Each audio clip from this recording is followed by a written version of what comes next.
ప్రభా ఈ రాత్రి కాలంలోనైనా మీ దయగలిగిన హస్తాలకు తండ్రి అనేకులు అప్పగించి ప్రార్థన చేస్తుండగా బలమైన వాడు నీవే ప్రభా నాయన బలంను అనుగ్రహించేవాడు కృపచూపువాడు నీవే తండ్రి.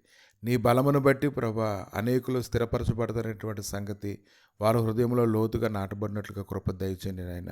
అస్థిరమైన వాటి యందు నాయన వారు మనసు నుంచుగా కీర్తన గ్రంథము 62:10-11 రీతిగా తండ్రి నాయన వారు జీవించక నాయన నీ యొక్క బలమును బట్టి తండ్రి వారు జీవించడానికి గాను ప్రభా నీ కృప దయచేయండి తండ్రి.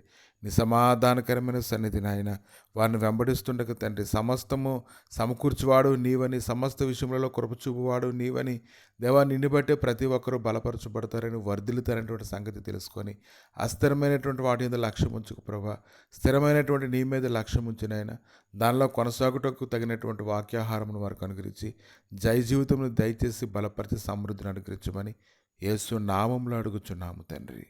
ఆమేన్.